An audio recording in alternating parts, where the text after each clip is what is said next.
The final report I look at is the company operating report. This is the most nitty gritty of the three reports. Probably by the time I get to this report, I have most of the insights I need for my decision making in the next round. However, comma, and this is a very important however, comma, sometimes when I have a cost issue or I have a sneaky issue somewhere buried in my company, this is where I'm going to have to go to find it. So by no means can you ignore what's going on here.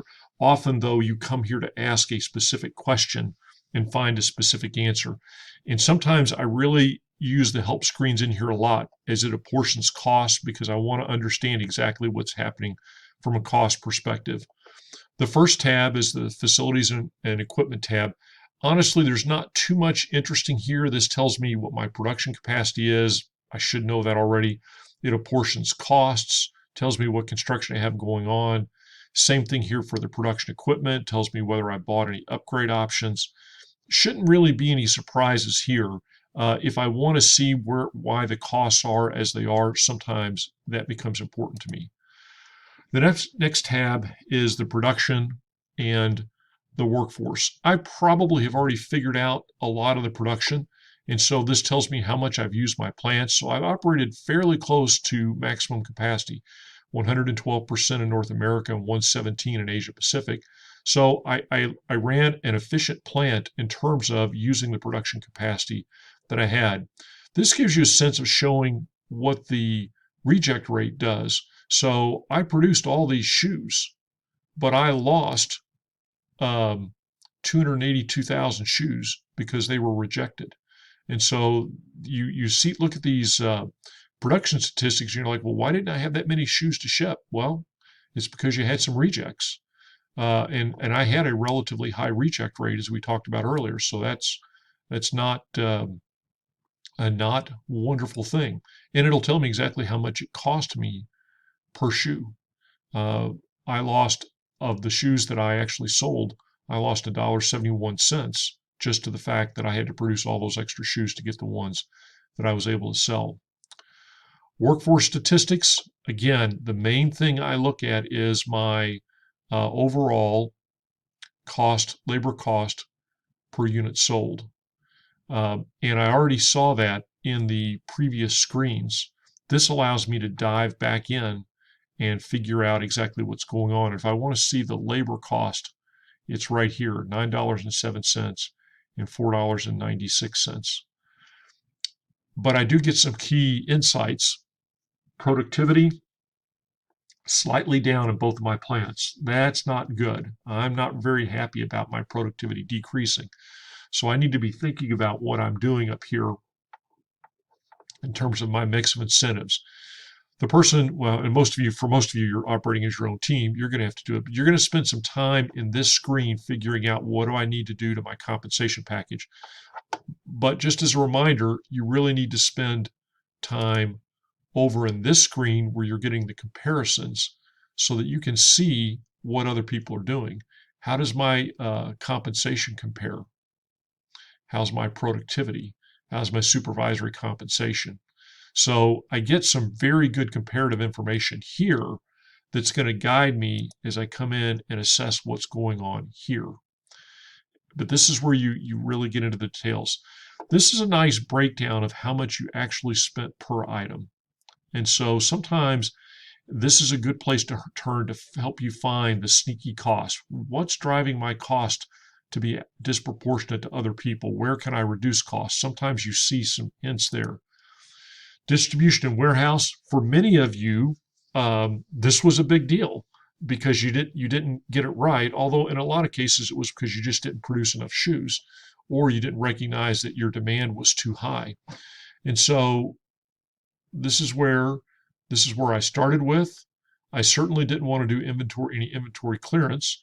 I saw that some of you did an inventory clearance. Why, I'm not quite sure, because you ran out of shoes, but that's the way it goes. And then this shows where I sent my shoes. Okay, into my North America warehouse, all my new shoes came from the North American production facility. Europe got another good chunk, but some from my Asia Pacific facility. Asia Pacific provided all to Asia Pacific and all to Latin America is how I made those costs apportion. And then you can see what happens.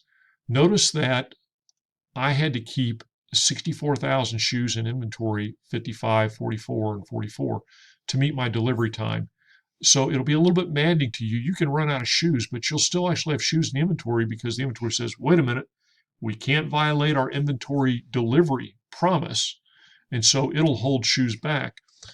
That's the downside of running a very quick response time is it will hold more shoes in inventory to meet that very quick response time that you've promised to the retailers. But you can see basically I sold all the shoes that I could. I didn't have any excess left in inventory. This will help me start to figure out whether I'm being efficient in how I'm meeting my needs. And so this is where it'll talk about how the cost went. Exchange rate adjustments. This has to do with in subsequent years when we have a fluctuation of the exchange rates. Freight, and then tariffs. And I've implemented the new tariffs. You can see the tariffs aren't exactly small. Like in Latin America, those tariffs cost $9.99 a shoe. And that's what? Slightly less than a third, more than a quarter of the cost of the shoe. So it's a pretty big deal. Therefore, this idea of managing your tariffs and looking at that, it's important. And because how you manage your tariffs is affected by where you build your extra plant capacity to actually produce these shoes, this is something that you're going to want to get fit in your value chain by either building new facilities or expanding expansion facilities in a way that helps you minimize the tariffs that you have to pay. Warehouse expenses, not too much you do with this. And again, inventory clearance. I didn't do any inventory clearance. Some of you did, and you ran out of shoes, so that was a mistake. Marketing and administrative expenses. This allows me to dive into, say, where did my money go?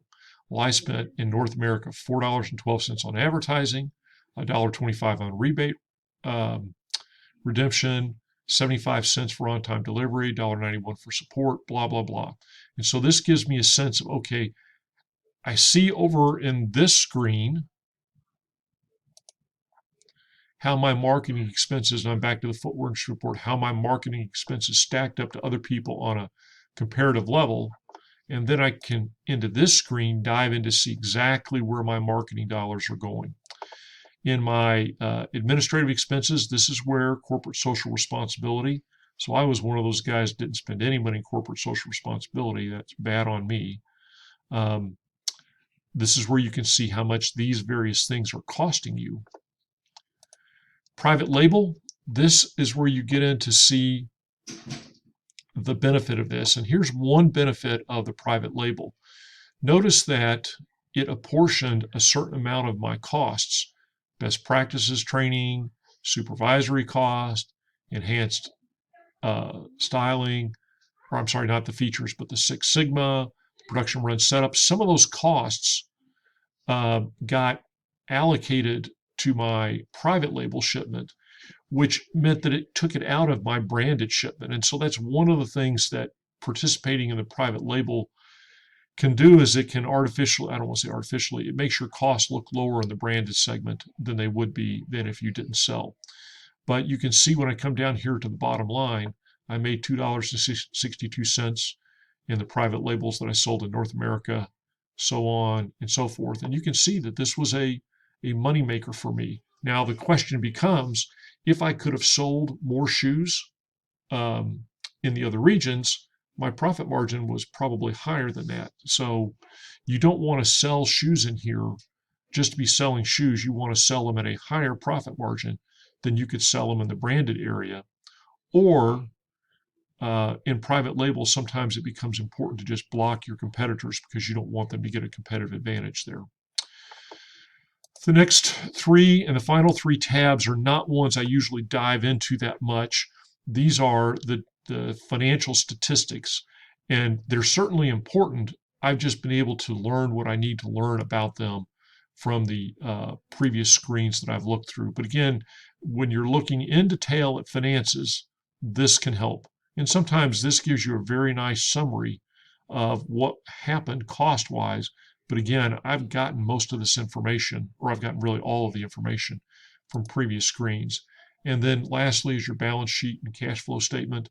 This can be how you can help figure out whether you need to be making changes to your capital structure. Okay, so those are the three reports. And if you'll notice, if you sum up the time I've spent on these screens, it's over half an hour. And that's exactly what the time I would spend if I were you looking through these three printouts as you begin to make decisions. So to be as clear as I can be, step one in deciding what you're going to do next round is spending about a half an hour looking through the products from the former round to figure out how we did, why we did, and then that's going to allow you to problem solve and figure out how you're going to do better. And when you get done with these, you're ready to make some strategic decisions, and you have an idea of what you're going to do going forward as you step into the other decision screens. So good luck with practice round 2, and then the game will reset and it'll be game on.